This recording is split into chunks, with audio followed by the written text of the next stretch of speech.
De volta com o Educador em Entrevista, vamos falar um pouquinho aqui a respeito das questões ambientais na companhia da Natália.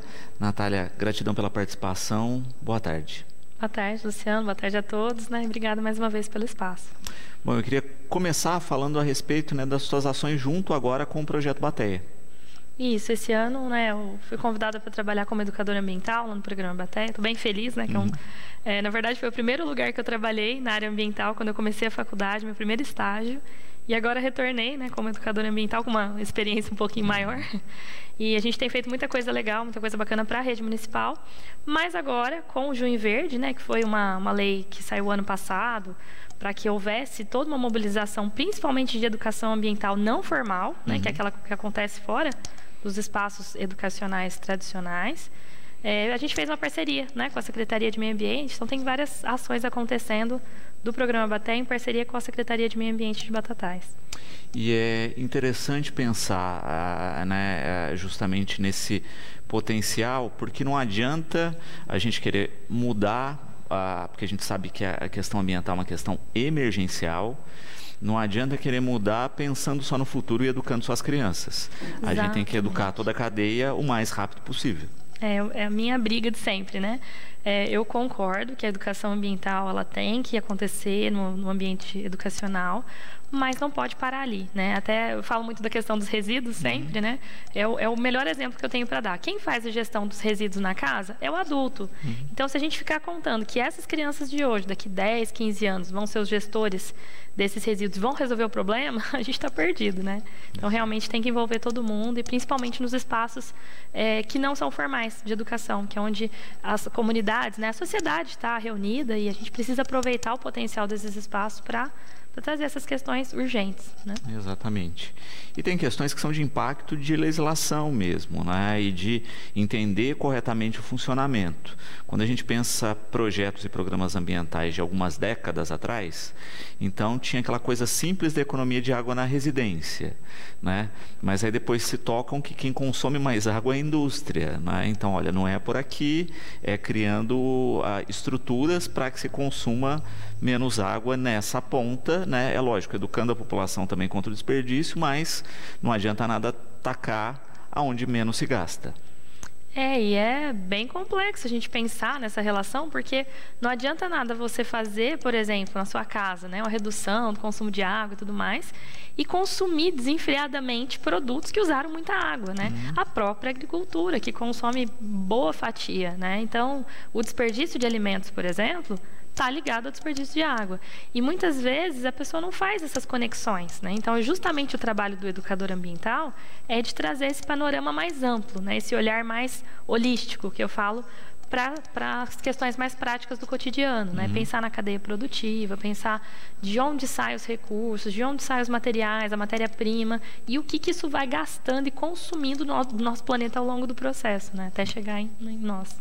Exatamente. E entender, não é, as ações, os processos logísticos e tudo que a gente pode fazer para colaborar e ainda assim, né, que eu acho que é a dinâmica mais precisa, cobrar a classe política para que tome as iniciativas legais necessárias para essas transformações. Por isso que é super importante esse engajamento das pessoas nas políticas públicas, né? Na elaboração, na implementação, porque é justamente onde a gente tem o poder de fazer algo mais, né? Nós, da educação ambiental, é claro, a gente trabalha nos espaços educadores, a gente trabalha também com a comunidade, mas a gente vê realmente as mudanças acontecendo quando a gente consegue atuar nas políticas públicas, né? Que são aí ações que vão vir por parte do governo e que vão afetar a sociedade de uma maneira muito mais ampla, vão ter um alcance, né, muito maior. E se a gente pensar, é onde tem recurso, né? É onde tem dinheiro exatamente para investir em inovação, em tecnologia, para minimizar um pouco aí dos impactos que o nosso ritmo de vida vem causando no planeta. Natália, vamos falar um pouquinho das ações, não é, referentes aí a esse mês. Começando pela segunda-feira, né, com uma atividade aí junto aos catadores. Isso. A gente começou, esse ano fez uma parceria, né, o Programa Bateia com a Secretaria de Meio Ambiente para várias ações. Então, começou, na verdade, na segunda passada, né, no dia 5, segunda retrasada, né, no dia 5, com atividades lá no Parque das Nascentes, com algumas escolas. E agora a gente segue com mais atividades, tá? Então, a próxima agora, no dia 19, é o terceiro encontro de catadores de recicláveis aqui de Batatais. Tem também uma atividade que estava agendada para o domingo, mas por conta dessa mudança de clima, a gente vai alterar a data, que é a trilha fotográfica lá na nossa floresta estadual, né, que todo mundo conhece como Horto. Então, essa data a gente vai divulgar com calma depois, mas provavelmente vai ser no dia 2 de julho. Então, quem já tinha visto a divulgação, se interessou em aprender um pouquinho de fotografia, gosta de natureza, quer ter essa experiência, seria nesse domingo, a gente adiou para o dia 2. E o encontro mantém, né, que vai ser lá na sede do Programa Bateia, que é lá no Central Park. E a gente aproveita, né, a oportunidade para convidar e chamar todos os catadores e catadoras, que vai ser um momento bem importante de atualização de cadastro, de entrega de EPIs. Alguns catadores que ainda não retiraram a sua camiseta do Cataqui também vão poder fazer essa retirada nesse encontro. Então, está tudo organizado e a gente está com bastante expectativa de receber bastante catadores no nosso evento. Segunda-feira, a partir de que horas? Às 18 horas, né, lá no Programa Bateia. Quem não sabe, quem não conhece o Programa Bateia, é na última rua do Central Park, né, um lugar com muito verde, tem o viveiro, então é fácil de reconhecer, fica numa esquina. E a gente escolheu o espaço por conta da parceria, né, que agora a gente fez, trabalhando lá no Programa Bateia, e também por uma facilidade de localização, que a maior parte dos catadores da cidade, pelo mapeamento que a gente tem, que eu venho fazendo aí no projeto, fica nessa região da cidade, né? Então, a gente priorizou atender, estar mais próximo da maioria dos catadores para que facilitasse o acesso e tudo mais. Perfeito. Lembrando que é isso, né? Cadastro, bate-papo, mas também entrega de EPIs, que é fundamental para o trabalho, e a gente percebe muitos não utilizando nenhum tipo de equipamento. Esse é um problema muito grave. Muitos catadores já me relataram que tiveram acidentes com material cortante, né? Inclusive, um catador, está até num documentário que a gente fez lá em 2017, do projeto, ele fala que contraiu uma IST por conta de uma seringa que foi descartada de forma irregular, né, no lixo comum. Ele, naquele processo de ter que separar, né, o material reciclável do lixo comum, porque as pessoas não separam, então ele se machucou lá, perfurou e aí foi ver, contraiu uma IST. Então, assim, é um problema muito grave, né? A gente tem vários casos de acidentes. A luva não é o único, mas seria aí um equipamento básico que o catador deveria utilizar.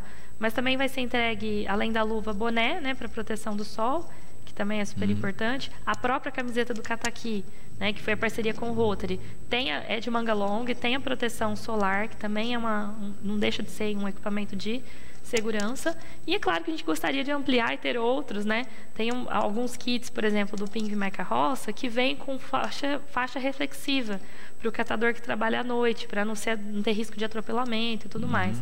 Então, assim, se a gente for montar um kit bem completo, tem muita coisa que eles deveriam usar, mas minimamente, se a gente conseguir atender com a luva, o boné e a proteção solar, já é alguma coisa, né? Perfeito. E de fato, não é? A gente percebe o quanto ainda a gente está muito aquém se comparado a outras regiões, a outras cidades, com relação, não é, desde os cuidados com os coletores ao processamento do material, não é? A gente ainda caminha, não é? A gente teve no passado um alavancar aí grande, não é? A gente tem relatos históricos disso, mas que depois se perdeu. Inclusive na nossa cidade, né? A gente tem o histórico aí da Acomar, que muita gente veio para aprender, veio de fora, catadoras de fora, vieram para aprender como fazer, como se organizar com a Acomar, e hoje, com toda aquela estrutura que eles têm de espaço e tudo, estão sofrendo com falta de pessoas, com falta de recursos para, às vezes, colocar um combustível no caminhão, né? Então, é muito triste, assim, ver que a questão dos resíduos, por mais que ela não é recente, que ela é bem antiga, a gente não conseguiu avançar como deveria. Num panorama geral do Brasil, a gente não consegue reciclar nem 5% dos nossos materiais. Isso é um número absurdamente baixo, né? Então, tem muito que avançar, e eu acredito muito que o primeiro passo é justamente fazer a inclusão dos catadores, valorizar o trabalho desses profissionais, porque são eles que carregaram essa história nas costas por todo esse período. Então, nada mais justo que o primeiro olhar, o primeiro cuidado seja para a segurança deles, para que eles tenham o mínimo de assistência para continuar fazendo esse trabalho, né, que é por todos, não é só para eles. Exatamente, não é?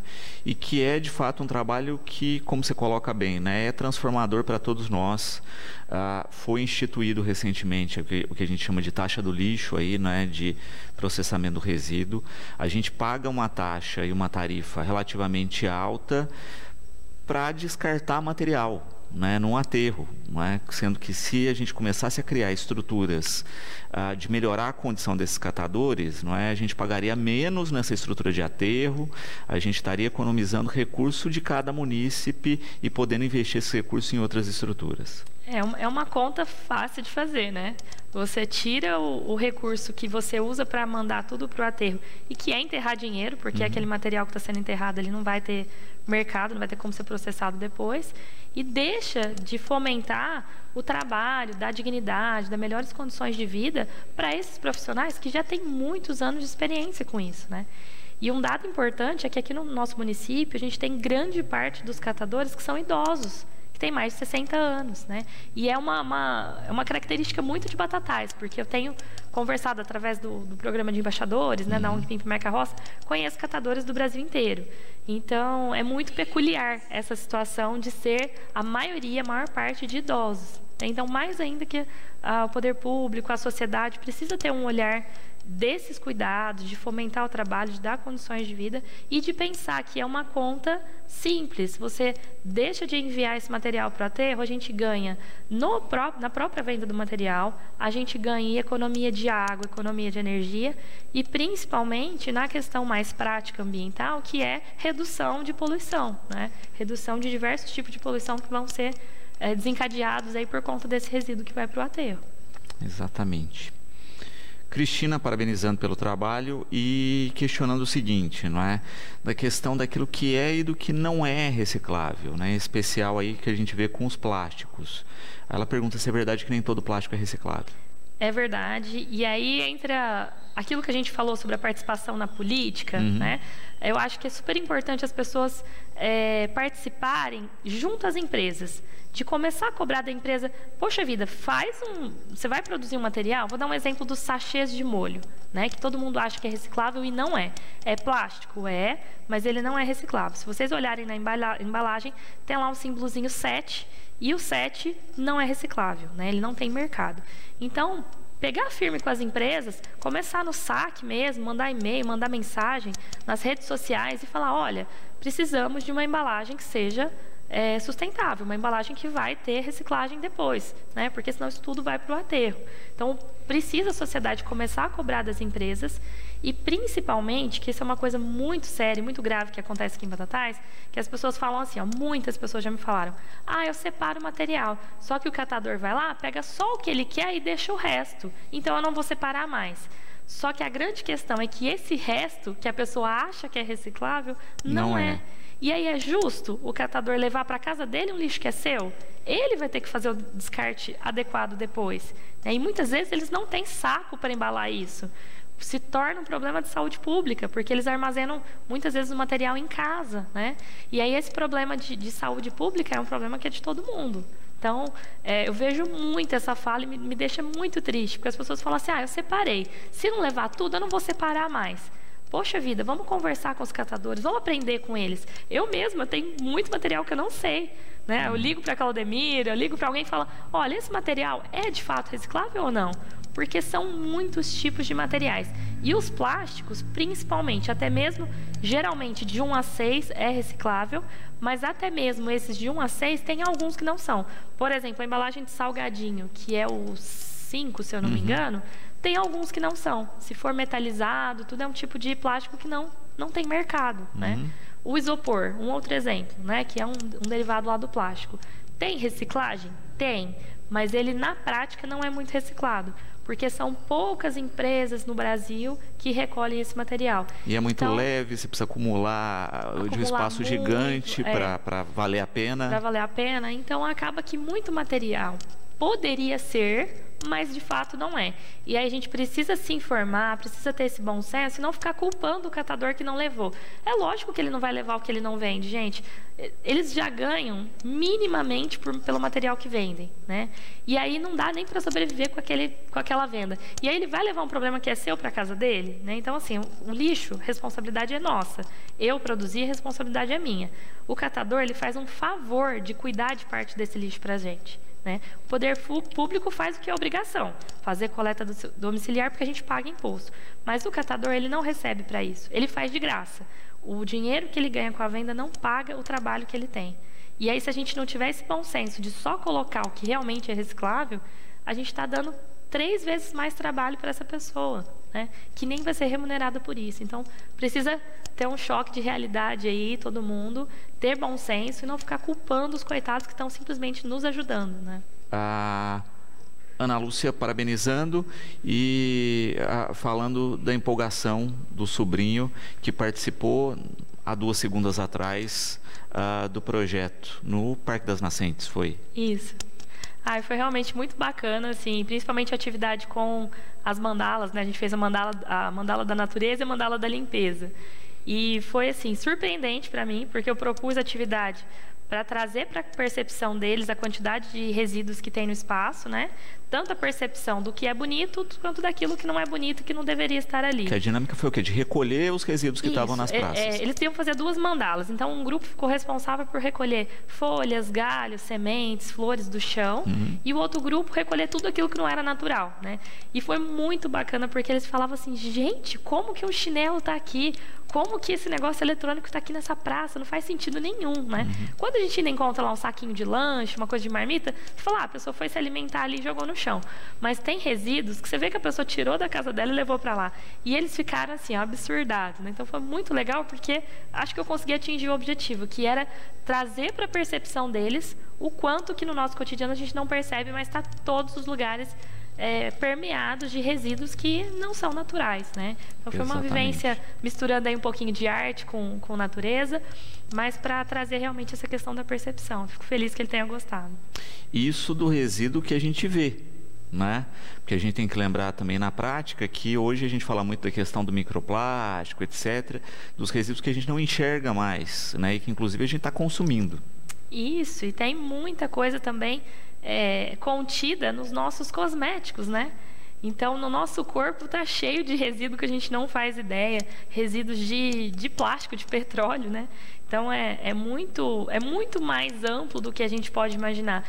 E é isso que me encanta na educação ambiental. É justamente essa possibilidade de trazer para a consciência das pessoas, né? Trazer para a percepção delas esses detalhes da nossa vida que, às vezes, na correria, né, que eu falo assim, que a gente vive no piloto automático, trabalha, estuda, sempre essa rotina muito maçante, e não dá tempo de ter essas percepções, não dá tempo, né, de conhecer tudo isso. Então, o trabalho do educador ambiental é justamente de trazer para a percepção das pessoas, porque quando a gente percebe, a gente se incomoda, a gente se interessa e acaba mudando os nossos hábitos, né? Então, é todo esse potencial que a educação ambiental tem. Exatamente. E de se compreender, né? Porque a gente tem uma diversidade de material hoje, né? Não dá nem para falar que é lixo, né? Mas você tem, né, o descarte eletrônico, você tem o plástico, o vidro, cerâmica, etc. E coisas que estão intermediárias aí, que são mistas e que a gente não sabe de fato onde descartar, como descartar. A gente que está envolvido na área tem dificuldade, eu fico pensando nas pessoas que não observam isso, né? O quanto terão a partir do momento que comecem a pensar. Exatamente, é o que eu falei, né? Muitas vezes eu recorro aos catadores porque eles entendem ali da prática o que vende, o que não vende, o que é, o que não é, mas são muitos problemas. Vou dar um exemplo de material misto que você falou, que é um problemão, né? A garrafinha do leite Jussara. Eu até entrei em contato com a empresa uma vez, fiz contato com eles me explicaram. A garrafa, ela tem 3 camadas, né? A camada externa e interna branca e a do meio ela é preta, justamente para garantir a questão da temperatura. E aí, o que acontece? Para reciclar, eles só usam essa garrafa para fazer a parte do meio. Então, a quantidade que eles precisam é muito menor do que a quantidade que eles produzem. Por isso que eles não conseguem fazer a logística reversa 100%. Então, eles compram parte? Compram, mas eles não dão conta de comprar tudo que é produzido. E aí, o que a gente faz com esse material? não tem mercado, né? Eu encontrei uma utilidade que é fazer as iscas para as abelhas sem ferrão, né? Porque como ela já tem essa questão térmica, deu super certo. Antes a gente fazia a isca com uma garrafa PET, embrulhada no jornal e mais uma camada de plástico preto. Hoje a gente usa a garrafa do leite Jussara.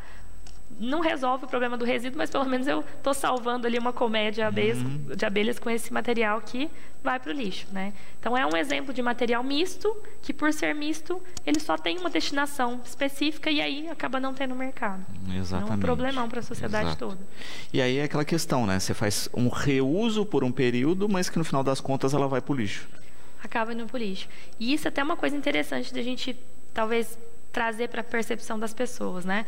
A questão de reutilizar as coisas, eu falo assim, é importante reutilizar, mas desde que seja algo mais permanente. Porque se for para você reutilizar um material, transformar ele minimamente, colocar cola, tinta, e daqui a pouco ele virar resíduo de novo, a gente deixa de enviar esse material para reciclagem, que é um processo certeiro, garantido que ele vai ser reutilizado, e transforma ele em lixo, né, em algo que não vai ter reaproveitamento. Por isso que nunca trabalhei na educação ambiental com oficina de reciclagem, de fazer brinquedo, de fazer acessórios com material que é reciclável. Porque o ideal é que esse material vá para a reciclagem, né? Essa é a melhor destinação.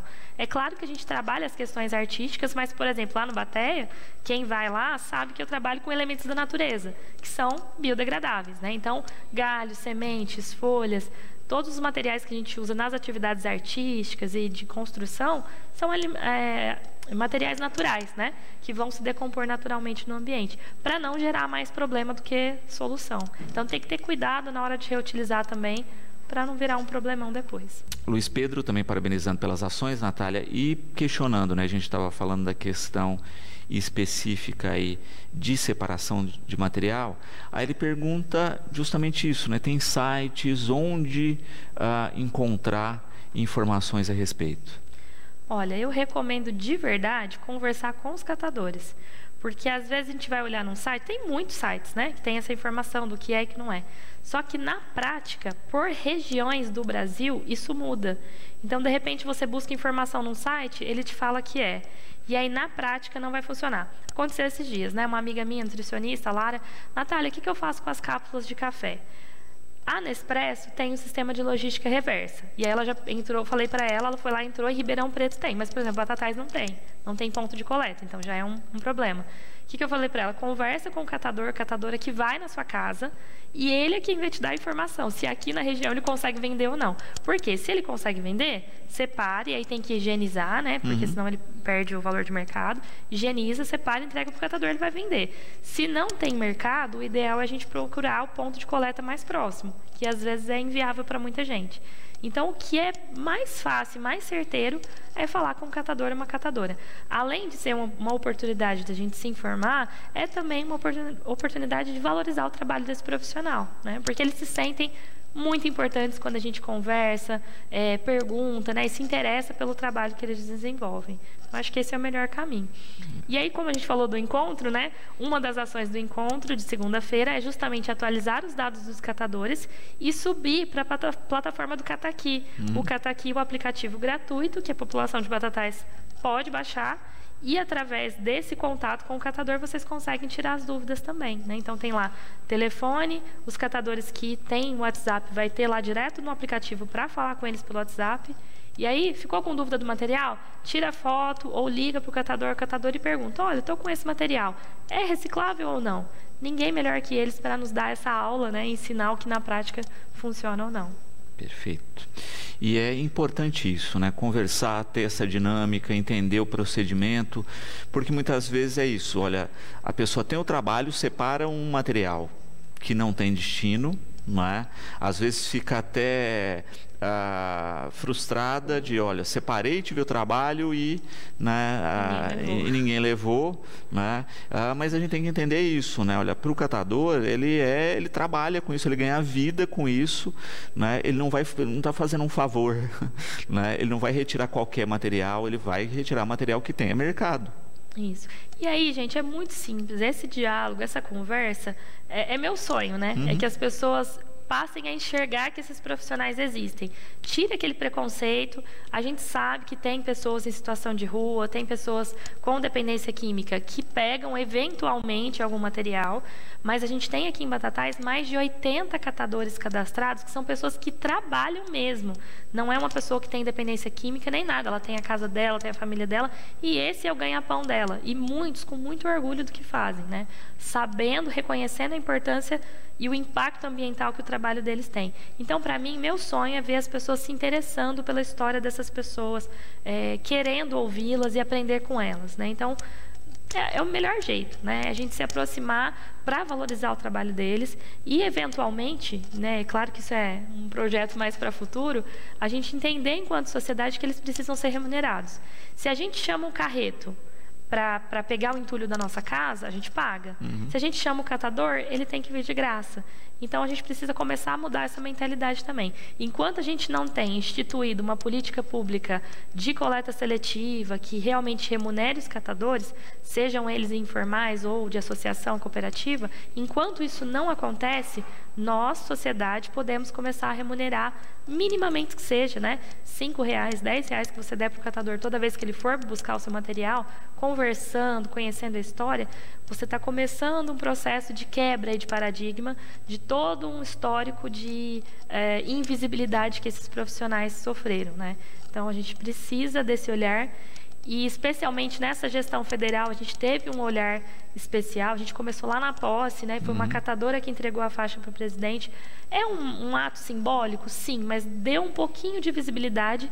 E é justamente isso, essa minha luta, né? Para que a gente consiga dar visibilidade para o trabalho tão essencial desses profissionais. Exatamente, não é? E eu acho que, de fato, né, a questão toda é olhar, né? Quando a gente fala na oficina anterior da praça, né, é observar o material que está lá e entender o dano que a gente está causando para o meio ambiente, né? Quando a gente fala da ação que vai ser realizada na segunda, né, é dar ainda mais visibilidade para esses profissionais. Quando a gente fala na ação do dia 2, que é a fotografia ligada ao meio ambiente, é observação também, né? Então, ou a gente muda o olhar, ou as coisas continuarão sendo destruídas e a gente fazendo vistas grossas para o problema, até que não tenha mais saída. Exatamente. Hoje, meu trabalho ele é focado na percepção ambiental, né? O nome do conceito de tudo isso que você falou, a questão da observação, de olhar, é percepção ambiental. É o ato de a gente tomar consciência do que acontece ao nosso redor. E como eu falei, né, vivendo no piloto automático, ninguém tem tempo, a gente consome mal, a gente se alimenta mal, se cuida muito mal da nossa saúde, de tudo, e o ambiente ao nosso redor é consequência disso, né? Então, é uma luta aí, né? É nadar contra a correnteza, porque vem o consumismo, o fast food, fast fashion, todos esses movimentos fast vem acelerando cada vez mais a vida das pessoas, para que elas tenham menos tempo para pensar, para interagir e para realmente tomar melhores decisões. E aí, em contrapartida, vem o movimento slow, vem minimalismo, vem vários movimentos, a própria educação ambiental, né, o ambientalismo, esse ativismo socioambiental vem na contramão, mostrando para as pessoas que, olha, vamos dar uma desacelerada, vamos prestar mais atenção. E é por isso que eu gosto muito da fotografia, né, como ferramenta, porque justamente essa pausa no olhar que faz com que a gente perceba mais o que acontece ao nosso redor. Também, não é, quando se pensa nessa dinâmica das ações aí que estão por vir, não é, retomando, então, na segunda, encontro de catadores, às 18 horas no Bateia. Isso. Vamos ter também no dia 25 uma ação lá no programa Bateia também, que é do nosso meliponário. A gente vai fazer uma ação em parceria com a Secretaria de Meio Ambiente, né, com o Lucas. O nosso meliponário ele está precisando de uma revitalização, então a gente vai aproveitar esse momento para fazer a limpeza e toda a organização das caixas que a gente ainda tem com colmeias, né? Possivelmente o Lucas vai trazer uma colmeia nova para a gente fazer transferência. Então, quem não conhece também sobre o mundo das abelhas sem ferrão, fica o convite, né? Às 9 horas, no dia 25, lá no programa Bateia. E no dia 2, que foi essa atividade reagendada da trilha fotográfica no Horto, também às 8 horas, né? Uma atividade curta, das 8 às 10, Vou fazer um bate-papo ali sobre a questão de iluminação, de composição na fotografia. Depois a gente segue fazendo uma trilha dentro da floresta e fotografando, praticando esse olhar, essa observação da fauna e da flora. Então fica o convite para todos. Tem que agendar para essas atividades ou a pessoa pode comparecer? Como é que funciona? A única atividade que a gente pede a inscrição é justamente a da trilha fotográfica, para ter o controle, né, de quantidade de pessoas, porque, querendo ou não, a gente tem um impacto ambiental quando a gente adentra, né, uma área natural, então tem um impacto. Então, só por uma questão de organização, tem o link, está nas redes sociais da Prefeitura, Fundação José Lazzarini também vai fazer a publicação, tem lá o QR Code, é só entrar no formuláriozinho simples e fazer a inscrição para garantir a vaga. Com essa alteração de data, possivelmente terá nova publicação, né? Mas é só ficar de olho aí na Secretaria do Meio Ambiente, Prefeitura, que eles vão divulgar. Perfeito. Natália, gratidão pela participação, fica sempre o convite aqui para interação. Parabéns ao Projeto Bateia aí pela escolha, né? Tenho certeza que vai continuar fazendo um grande trabalho, né? Um projeto que já tem esse destaque histórico, e espero realmente que a consciência ambiental chegue cada vez mais à rotina de todas as pessoas.